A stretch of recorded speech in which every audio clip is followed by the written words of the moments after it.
Oh, so you're curious about this little mountainous country, huh? Hey, friends.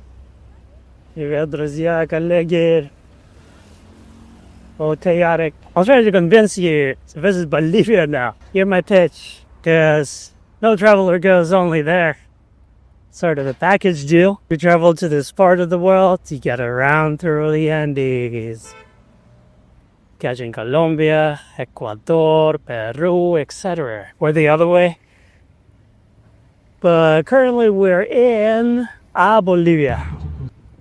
The land of extremes, mysteries, breathtaking landscapes. If you're not from around here, you'll still be treated like a godlike entity today. These lands and these cultures were never fully conquered. Instead, anything foreign absorbs here. It seems like doesn't matter how many struggles have to go through, they'll all be healed. That's in the tradition. The modern things become heritage on the Altiplano. Heritage so deep and wide as buzzing, like the flavor and effect of coca leaf. Don't get comfortable here. In Bolivia, son, a bit of geography. It's an amusement park of terrains. Shouts to the spine of the Andes. The altitude dictates the climate. Let's highlight one distinct area called the Altiplano. It's a big plateau high up there, home to everything world's unique. The broad and deep lake, high, way high up in the mountains. It's roughly the size of Puerto Rico. World's largest salt lake remains the highest capital city in the world. Oh yeah, and the Serpentine Road, so steep they call it Death Road. Wicked. It's a tourist attraction. It's all here. Shoo. Bolivia is landlocked, but it got the cream or the crop of that land. The high peaks to the west. We're talking 6,000-meter league. The jungle to the east. Jungle is massive. The lush Amazon rainforest. The vast lowlands. And anything in between. We're even a city that sits on top of the other city. Cities to know are La Paz, El Alto, Sucre, Cochabamba, Oruro, Santa Cruz de la Sierra, Copacabana, and the Cascade of Ruins. History and culture can be short for awareness, the episode about Bolivia. Let's go back 500 years BC, back to the northern Altiplano. The Tiwanaku culture thrived here. It's the pre-Inca empirical dude, very influential, and suddenly vanished, leaving behind a few mysteries puzzling historians. Inca arrived a bit later and took over right after. We've got the gold Russian Spanish conquistadors establishing the Alpha presence. Spanish found silver inside these lands. They organized and put the locals into the mines. Silver from Cochabamba and Potosi. The Spanish Empire. Locals were down on Napoleon conquest of Spain. Simón Bolívar went on tour freeing colonies with Spanish authority. Locals still rebelled. Once the newly independent country of Bolivia rose up, completely deserted. The good idea was to start a chain of wars with every neighbor and lose every single one. Horrific chain of junta ruling regime cut what's left of Bolivia. People even hanged one of their presidents in the lamp pole. Che Guevara arrived, disguised, to help, but fatally. Seems like in the 1980s, the people finally regained the power.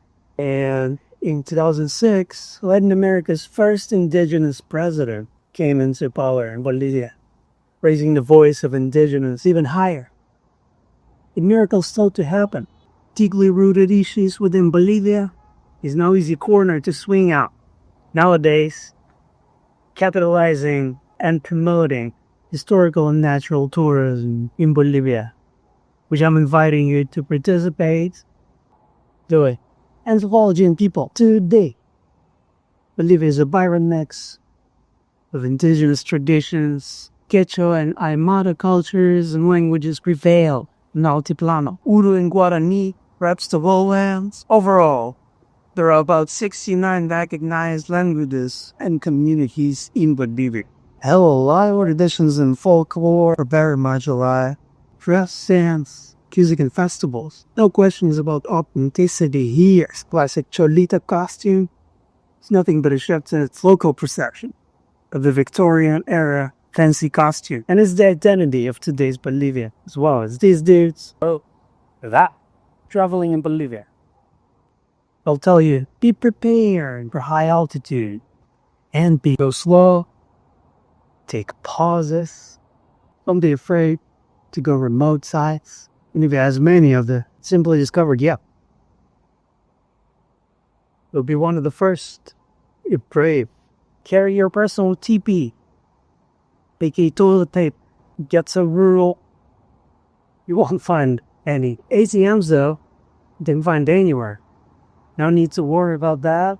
And transportation can be an adventure. Things working their way and believe it's to observe. Most of the locals speak Spanish as their second language, where Duolingo Spanish could be enough here. Of course, stay locally owned hostales to support community-employed hotels. Look for the backpacker spots, to the social exchange. There's nothing dangerous about going there. Last but not least, pace yourself. As I said, some for the context. I visited 2 times. First encounter, Sitio Oruro, got into a carnival right away. Wasn't even planning it. Then the must visit is Uyuni, Sulpate, located in the very south of Altiplano. Landscapes are outstanding. I can't believe I saw this with my own eye. I got to La Paz from there. Lighting for oxygen gets easier and chewing some coca leaf. So much to explore now when I bust up. But wait. There's noticed about my additional U.S. Embassy interview in Brazil. At Taraja across Peru to catch a flight in Lima. And about 3 months later, I got into Paraguay. Gran Chaco War territory. City of Santa Cruz sits in the very center of continent. Saying hi here to my buddy Paul, aka the King of Santa Cruz. From the center of South America, I went on a hitchhiking adventure with this couple of kids. We'll see them again in the next episodes, hopefully.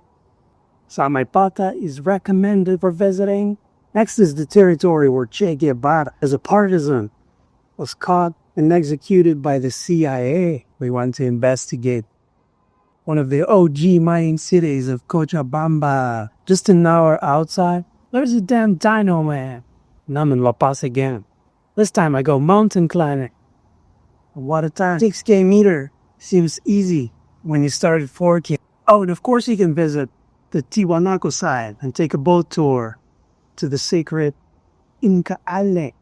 It's all here for modest price. Just come visit Cusayán, Bolivia. There was an urgency for an exploration. There was a need to go, and the U.S. government supported my wish by canceling the town visa they gave me